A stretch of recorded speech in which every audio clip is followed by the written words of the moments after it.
Hello everyone, कैसे हैं आप लोग। चलिए डिस्कस करते हैं निफ्टी के बारे में कि हम निफ्टी में कैसे ट्रेड प्लान कर सकते हैं। देखिए फिलहाल जो कंडीशन आप देख रहे हैं ना, निफ्टी बहुत ज़्यादा साइडवेज है, बहुत ज़्यादा कंसोलिडेशन जोन में है ना।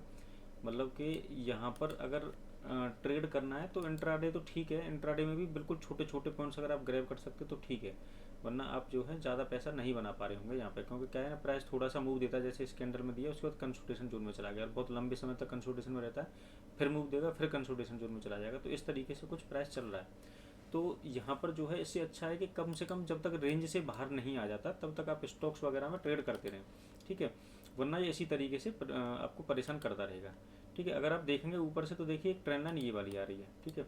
यहाँ से एक रेजिस्टेंस की तरह काम कर रही है और जो सपोर्ट की तरह काम कर रहा है वो एक ये प्राइस एक्शन है। यहाँ से अगर आप देखेंगे तो ये बार बार सपोर्ट की तरह काम कर रहा है। इसके नीचे अभी तक क्लोजिंग नहीं हुई है, मगर फिलहाल जो प्राइस एक्शन है तो यहाँ पर हम कुछ कह नहीं सकते, मतलब ये भी नहीं कह सकते कि ब्रेकआउट हो जाएगा, ये भी नहीं बोल सकते ब्रेक डाउन हो जाएगा। अभी क्या है, फिलहाल आप देखेंगे तो यहाँ पर जो प्राइस है वो क्या कर रहा है, वो ये प्राइस एक्शन बना रहा है, ये गया और ये गया, ठीक है। यहाँ तो अब अपसाइड भी जा सकता है, चांसेस तो अपसाइड के हैं, इसलिए है क्योंकि प्राइस एक्शन जो है लिक्विडिटी लेने के बाद अपसाइड ही जाता है। मगर जैसे गिफ्ट निफ्टी को अगर आप चेक करोगे लेटेस्ट तो भी 74 पॉइंट्स माइनस ही दिखाई दे रहा है। तो मतलब अगर 74 पॉइंट माइनस है, 80 पॉइंट्स माइनस है, तो इसका मतलब है कि वो वहीं पर आ जाएगा जहाँ से वो स्टार्टिंग की थी। मतलब देखिए 400 टू 93 है, तो वो यहीं पर ओपन होगा, कहीं जहाँ पर लो था इसके आसपास ही ओपन होगा या इसके जस्ट ऊपर होगा।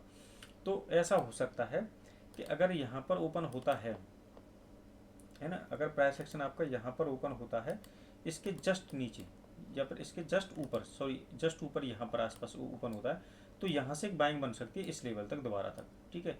फिर यहाँ पर एक रेजिस्टेंस एरिया होगा, यहाँ से छोटा सा इंट्राडे फिर बन सकता है डाउन साइड का आपका।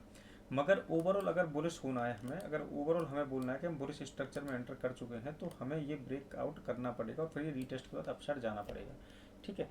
तब तक हम कंसोलिडेशन जोन में रहेंगे। एक कंडीशन गैप डाउन की मैंने आपको बता दी है कि गैप डाउन में हम इस तरीके से ट्रेड प्लान कर सकते हैं, ठीक है।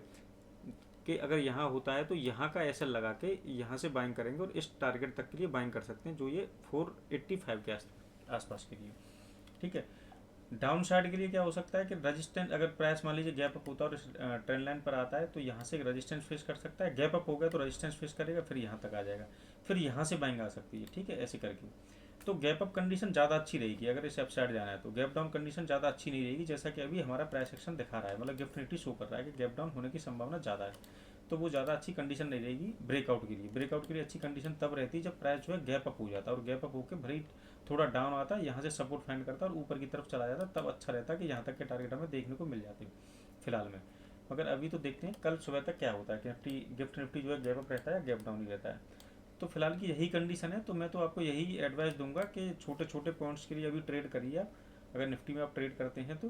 बाकी बड़े टारगेट्स के लिए यहाँ पर मत रहिए, क्योंकि प्राइस जब तक इसके नीचे नहीं चला जाएगा, इस लेवल के नीचे नहीं चला जाएगा, कल क्लोज नहीं कर जाएगा, तब तक नीचे नहीं जाएगा, और जब तक इस ट्रेंड लाइन के ऊपर नहीं चला जाएगा तब तक ऊपर नहीं जाएगा। तो थोड़ा सा ऐसे ही कंसोलिडेशन जोन में रहेगा। इस ट्रेंड लाइन के ऊपर जाने के बावजूद भी है ना, फिर भी काफ़ी परेशान करेगा, है ना। ऊपर जाएगा फिर नीचे आएगा फिर ऊपर जाएगा, इस तरीके से ही जाएगा, मतलब इस रेंज को ऐसे ही नहीं तो ब्रेक करेगा ये। मगर नीचे गया तो फिर अच्छा खासा नीचे जा सकता है, मतलब ब्रेकआउट होने के बाद रीटेस्ट का वेट करें, और रीटेस्ट के बाद अच्छे खासे टारगेट आपको देखने को मिल सकते हैं, होल्ड कर सकते हैं लंबे टारगेट के लिए, ठीक है। फिलहाल की कंडीशन मुझे यही देखने को मिल रही है, तो आप इस तरीके से ट्रेड प्लान कर सकते हैं। अगर आपको वीडियो अच्छी लगी है तो प्लीज़ लाइक करके जाएँ, शेयर करके जाएँ, सब्सक्राइब करके जाएँ, और कोई स्टॉक अगर जिसको आप एनालाइज करवाना चाहते हैं तो आप उसे कमेंट बॉक्स में लिखें, ठीक है, मैं उसको आपके लिए एनालाइज करूँगा। So thank you so much for your time, ठीक है, बाय।